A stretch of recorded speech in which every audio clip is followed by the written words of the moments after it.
Hello and welcome to my live today, where I'm going to be talking about how we speak to our children about separation and divorce.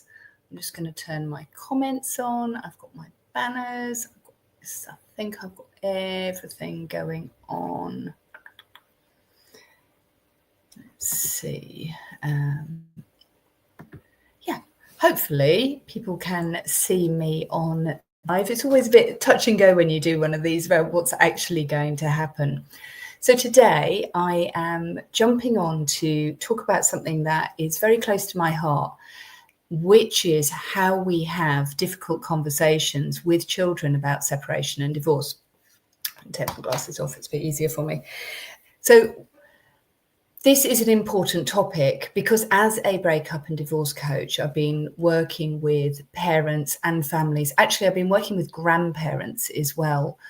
And I've been working with the adult children in the process of being a psychotherapist who've been through separation and divorce. So some of the tips and tools that I share are to do with feedback that I've had, I think, from youngsters who want to know what happened to them in their childhood, and also how to have these difficult conversations with their parents, because there were times when they wanted to know a little bit more about what was happening and they just didn't find out.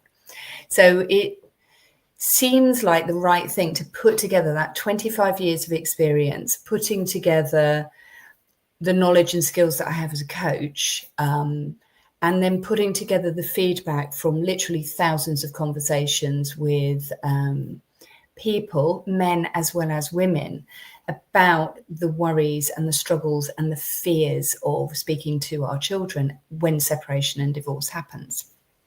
I took my glasses off, but now I'm going to have to put them on because I can't read my notes. There you go. They're a bit grubby, so I'm going to wash them. So it is the number one thing that I see people saying, how am I going to talk to my children? What if my children seeing me cry? What if my children see me really, really upset? What if my children come in and I'm talking to a friend about just how annoyed and upset I am about what's happening with their other parents? And how do I know my kids are going to be okay?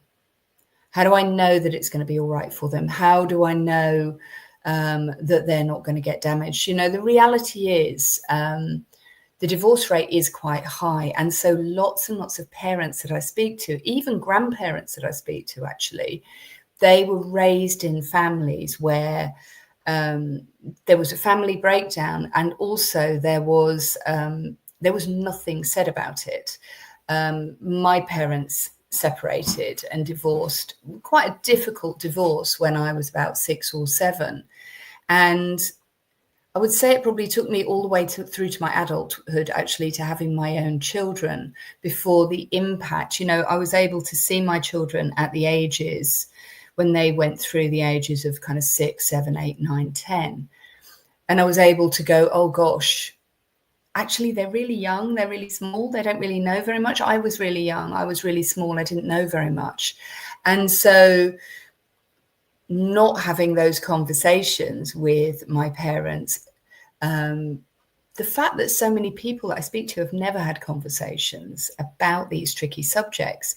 And the thing is, when we have a conversation about something, what we do is that we are sharing how we're thinking and feeling, even if the words are hard because we've got no fluency and talking about how we're feeling. We're sharing how we feel with someone else, and we're learning what it was like for them. So I want you to imagine, that you're quite short and you're walking down the road with someone who's much taller than you, and there's a wall. Now, because you're short and the wall is up here, you can't see on the other side of that wall. So all you can see is what you can see in front of you and around you, but on this side of the wall. The person who's next to you, who's taller, and that might be because they're physically taller, or it might be because they're older, so they've got more experience. Because they've got that extra height, they can look over the wall. They can see stuff that you can't see. So as a parent, when we're going through separation and divorce, we can see stuff that our children can't see. And sometimes we need to be reminded of that as parents. It's very easy as a parent to go, oh, well, I'm just going to tell my children what they need to know. But if we're telling our children something from our perspective, but we're not necessarily kind of thinking or picking up or talking with them or listening to them about what their perspective is, or perhaps their perspective they're trying to tell us and we're really uncomfortable with it, then what happens is you get this kind of miscommunication. And as a child, children, because of the way that children's brains work, because of their lack of experience of the world and their lack of ability to see over that wall, because they haven't had experience that allows them to have learned through the process of experience, it means that sometimes when we're telling them it's going to be okay, we're asking them to make a massive, massive leap of faith. And anybody who's going through separation and divorce, anybody who's even contemplating it, or anybody who's been through it, may not feel really authentically that they can say to their children that everything's going to be okay. Because, well, how do you know? How do you know it's going to be okay? You don't know it's going to be okay. The truth is we don't. We kind of think it's going to be okay. We feel it's probably going to be okay, but we don't know it. So when we say to our children, it's going to be okay, you don't need to worry, well, what are we actually saying? We're saying something that potentially might not feel very true or authentic to our child. They are worrying and they do need to worry. What is key is they need to be able to talk about their worries with someone so that they can learn that they're not weird, they're not unusual, they're not being silly or ridiculous, and also that when they share their worries, their parent isn't going to get angry or annoyed or upset with them for doing that, because that's really, really, really important. We don't want children to feel that somehow it's a bad thing for them to share their worries, and kids do. You know, the reality is when parents are going through really difficult times, and this could be a difficult time because you're, there's a problem at work. It could be a difficult time because the car failed its MOT and you're worried about how you're going to get to the airport to go on holiday. It could be a difficult time because you're trying to book a holiday, but actually you realize you can't afford it. It could be a difficult time because you're in conflict with your co-parent or your parallel parent or your husband or wife or partner. There's so many reasons why as adults we're quite stressed and we're going through difficult times. And so when our children are worrying about stuff, they don't want to bother us with those worries. Now, talking to children, whether they're really young children or whether they're, young children, 4, 5, 6, 7 or 8, talking to children between the ages of 8 and about 11 and 12, talking to children through those teenage years, their skill sets. There is literally knowledge. Children who are at different ages understand the world in very different ways. The brain, they used to think years and years ago that most of the development in the brain happens in the first 3 years, and then it's just learning, and then teenagers, just hormones, and then, you're an adult. No. Functional MRIs over the years have shown that brain development in humans goes on all throughout your life. Your brain is developing when you're young. Around, if you're in the UK listening to this, in Key Stage 2, children are beginning to learn about generalization so they can generalize reliably. That's often the reason why around 7, 8, and 9, kids can begin to get quite anxious and worried and upset about stuff. Prior to that, their brains may be a little bit more literal, which means that we might think they're okay when we're on the phone talking about trying to get a hospital appointment, I don't know, for a bad knee or something like that. And we may not realize that the kid has picked up somewhere that people go to a hospital and bad things happen, especially children who are raised around COVID. And they may be really, really worried about that. We know we will go, but there's nothing to worry about. I'm just ringing up to move that appointment about that knee operation that I need to have. That's a minor operation, although I'm sure it feels major when you're having it. But for the child, that can be major. So children who are under a certain age take things quite literally. So they need to have things explained in a different kind of way. Children who reach between about 7 and 9 or 10 or 11, they're beginning to generalize, but they're still quite literal. They're learning about time. They still don't really have very much experience. Sometimes between those ages, they can be quite compliant. Not always, but they can be quite compliant. It's also around those ages that if your child is neurodivergent or has any kind of health issue, actually often that's when they come out. People might think they had them when they were younger, but you begin to really see it a little bit more when children are beginning to get a little bit older. And then when children go through their teenage years and they're going in secondary school, their brains go through, I encourage everybody to read about it. You can certainly find links. You can message me and I will send you links on good books to read about this. But brain development throughout the teenage years is really important. Children stop being able to process information in the same way. They stop being able to process feelings and emotions, facial expressions in the same way. Peak between around 15 when teenagers are really bad at understanding the consequences of their behaviors. Their spatial awareness might be rubbish. Children's spatial awareness often is, actually. That's why they bump into stuff. Children who are growing, their spatial awareness has to change because their bodies are changing. And then this extraordinary thing happens during the teenage years, which is the frontal cortex, which is at the front of the head, which is where we do most of our decision making. Well, it just goes offline for a period of time. It just stops really working. And that's why when we're talking to children about the consequences of their actions, and this is going to have a long-term impact on you if you don't study and do this, that, and the other, well, their brain isn't working that way anymore. So and that brain development is done in order to shift a brain from being a child's brain, where they have to be looked after and follow rules and stay safe and stay alive, to being an adult brain, which needs to be more risk-taking, more able to make different kinds of decisions and follow new processes and deal with a whole different kind of world. It's that transitioning from being an infant through to being a juvenile through to becoming an adult. And a lot of the really big key things that happen to children happen during those teenage years. Literally, that's when they're meant to decide what they want to do as a career. This is when they're meant to pick their GCSE and their A-level choices and stuff like that. And it also is often when they're just not equipped to do it.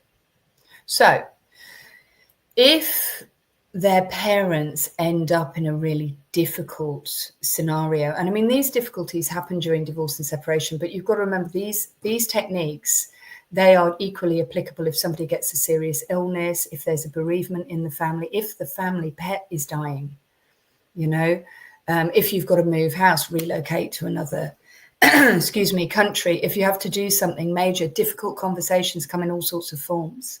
Difficult conversations because something's happening at school.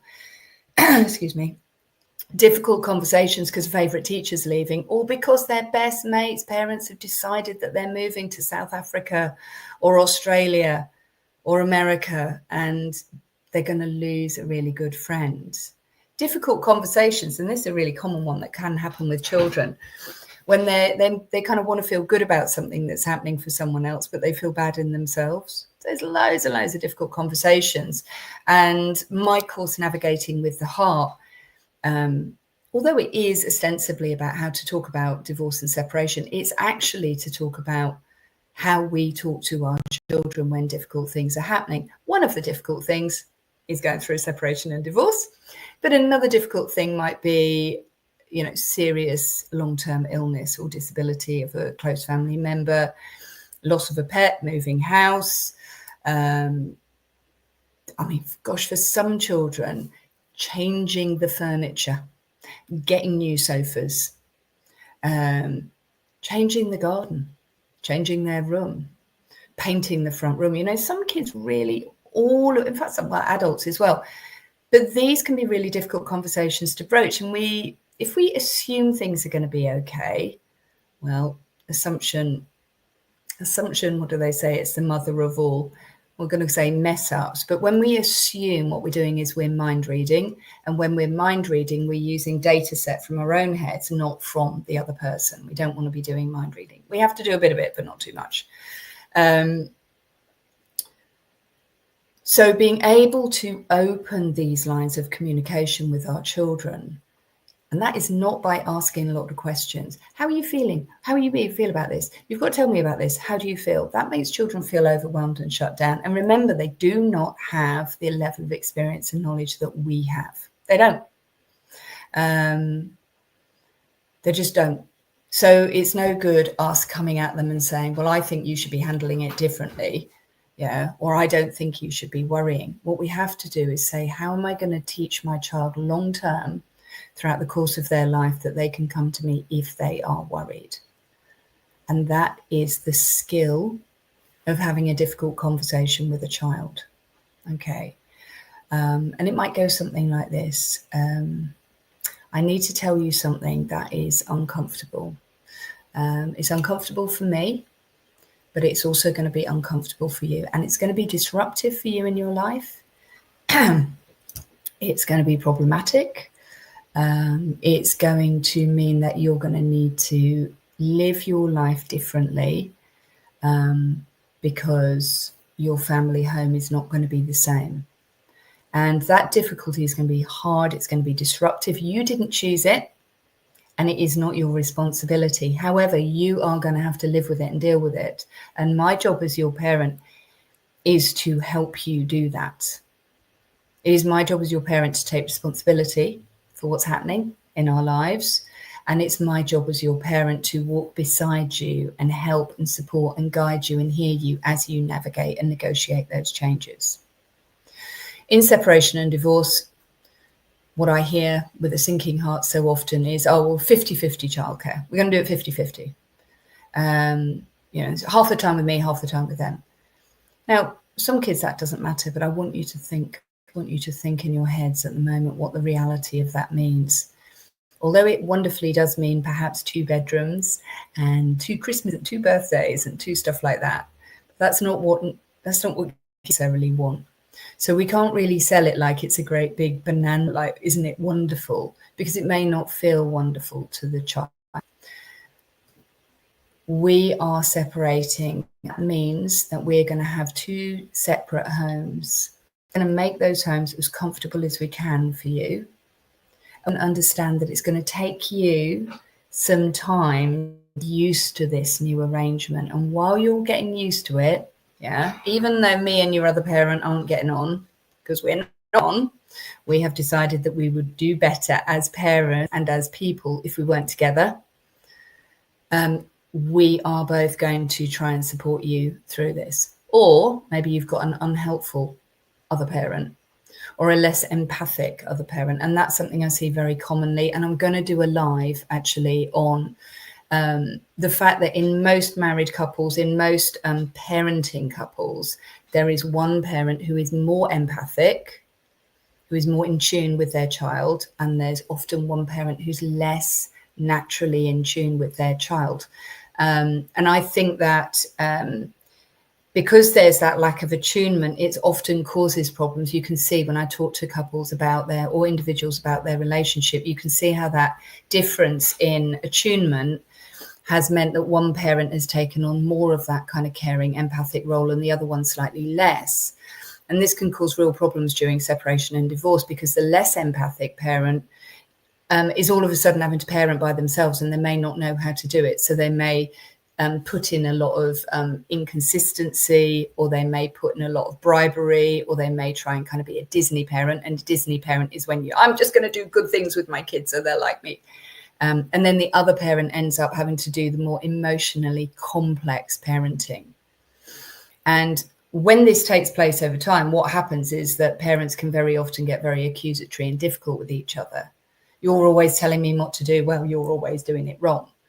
Whereas what we want to do is be able to come together a little bit more and say, oh, this is happening because we parent differently, because we've got different skills. And because I was maybe more good at being empathic and you were more good at earning money, that's why our relationship ended up that way. And now we need to support each other as much as we can when we're probably a little bit knocked off with each other to be able to do it together.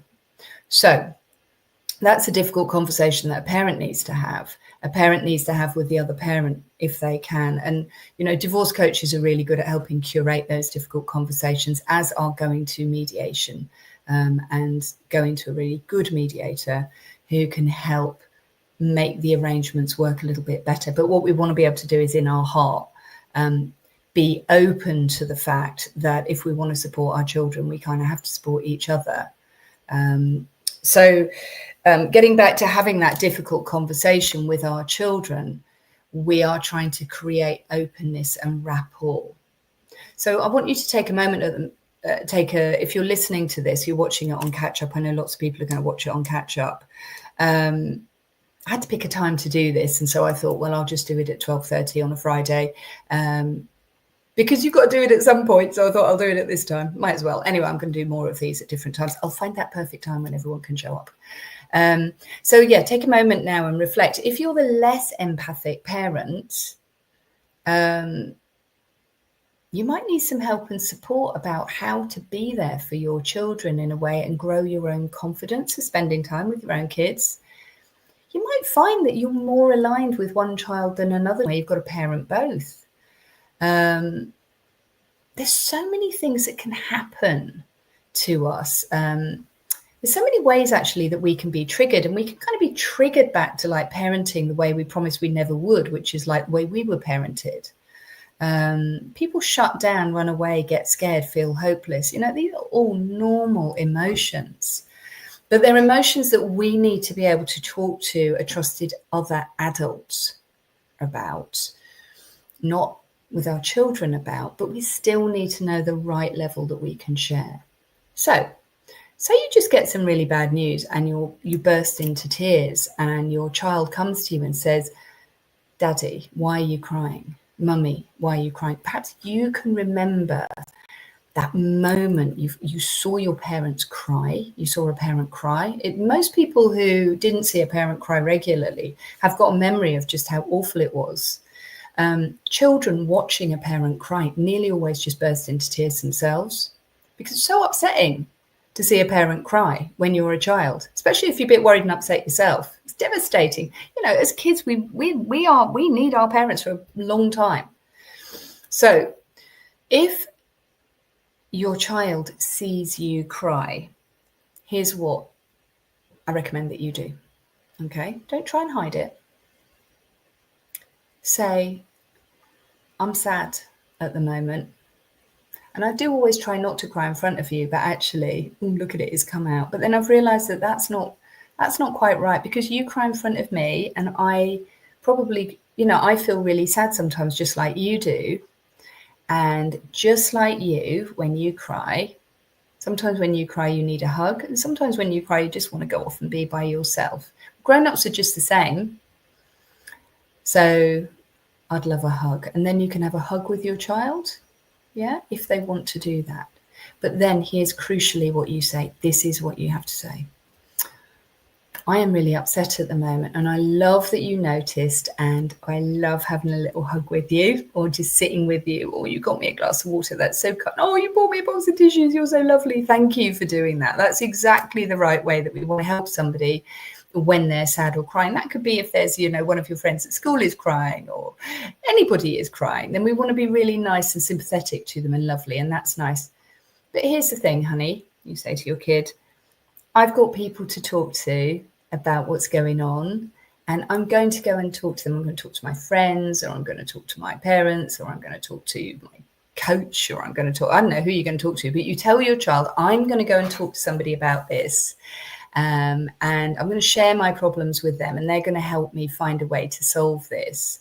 But I'm really grateful and happy that you noticed when I was sad and you gave me a little hug and you were kind to me, because that's the main thing that we do when somebody's sad. But I want you to know as well, my sadness isn't your responsibility. But here's the thing, honey. When you get sad, it's my job to try and help you. It's my job to give you a hug, get you a glass of water, give you a tissue, tell you that I'm going to be with you while we work out how to make it okay. So as your parent, it's my job to help you when you get sad. But as your parent, when I get sad, although we can comfort each other, I promise you I'm going to go and get help and support about what I'm going to do about it. How's that? Does that sound okay? So what we're doing is that we're acknowledging the sadness, we're framing it in a way that generalizes it so that we understand that everybody gets sad and sadness is fine. We are letting our child know that we value their input and their comfort, but however, that we have other people that we're going to talk to about how we feel, just as they have other people they can talk to about how they feel, and you, as their parent, are one of those other people.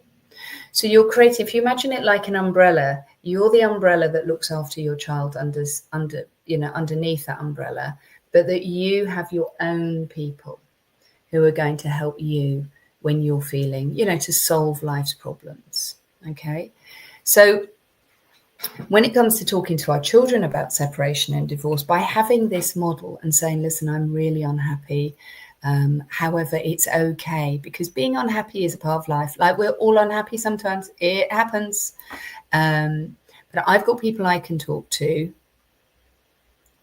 and I'm going to go and talk to those people. And you, to your child, you've got me that you can talk to, or you've got your other parent as well, or you've got your grandparent that you can talk to, or you've got your teacher that you can talk to. I think one of the things that I see very often is parents looking for a counsellor for their child to talk to, and it is definitely of value on occasion when things are very fraught and stressful to have a really good quality person who can talk to the kid. But my word of caution on that, the issue that I have with that, I suppose, is that for me, we want our children to get used to the fact that they may need to talk to someone that's less close about things that are going on, especially in moments of acute crisis, like if somebody's dealing with a really bad diagnosis or bereavement or something like that. But what we actually want to do is enable the relationship between the parent and the child. And that's what my focus is. Typically, I don't work directly with children. I work with parents because I believe I've done a lot of looking into what causes problems for children. I was that child who had problems. I watched my children going through this when I went through my own divorce. And I've seen it over 25 years of therapy. I've seen the impacts of family turmoil on children. And what I know is if we can build the relationship between the child and both parents, ideally, and that's often by enabling men as well as women to be able to know how to navigate the way a child behaves when they're upset or angry or miserable about stuff. Because the way that children behave displays how they feel. And very often the way that they behave may be interpreted as rudeness, or it may be even interpreted that they've got some diagnosis for something, rather than it being interpreted as a kid who's being unhappy. And being unhappy, although we live in a world where most people say, I just want my kids to be happy. But the reality is the world never promised happiness. We get moments of happiness. I think it was David Attenborough who said that we get moments of happiness and joy, and it's true. But when nobody's in a state where they're continually happy. And what's really interesting, actually, is lots of people who are in a state where they could actually be quite content often find reasons to be unhappy. So happiness isn't the goal. Connection is the goal. Being able to have safe people around you, people that you can speak to, people who you can share how you actually feel, so that you're not masking and hiding this stuff. So I'm going to wind up now because I've got to the half-hour point, and I want to do these regularly, talking about different topics. So I'm going to share this out on YouTube. I'm going to share it across socials. Please do take a watch. Please connect with me across all the socials. If you are interested in finding out more about this, you'll have seen the link at the bottom. I've got a course, Navigating with the Heart. Navigating with the Heart is, ostensibly it's there for how to tell your children that you're separating or getting a divorce. But what my course offers is 8 modules that you can do, that you can access, you can listen to, watch, whatever suits you. I've got workbooks for each one of those modules. But what makes the course work is being able to, I offer weekly calls within my community. I offer you 3 months in my community, and I offer weekly calls where I will take you through the tricky aspects of those conversations, tricky aspects of the workbook. So if you're interested in learning the skills to be able to be alongside your child while they're going through any difficult circumstance, literally any difficult circumstance. It could be the move from like junior school to secondary school, or going to university. I tell you, one really difficult conversation is the kid who's left behind when the older kid goes to university, and all of a sudden that kid's kind of in the house by themselves with one parent or both parents. There's no end. There's really no end to the difficult conversations. And I think when I was putting together this course, I kind of had to pick somewhere. But the value in the course is much, much, much bigger than that. So if you're interested, go and have a look at my website, message me in the chat, message me. You can get hold of me in all sorts of different ways. You can Google me. Getting hold of Eve Stanway, author and divorce coach, is straightforward. Just Google me. I'll come up again and again. Reach out to me and I will talk to you about what we can do to help you make those conversations with your child about really difficult subjects, whether it's divorce or separation or not, actually. We can work to make those conversations much, much easier so that you're not just asking, will my child be okay? You have the tools.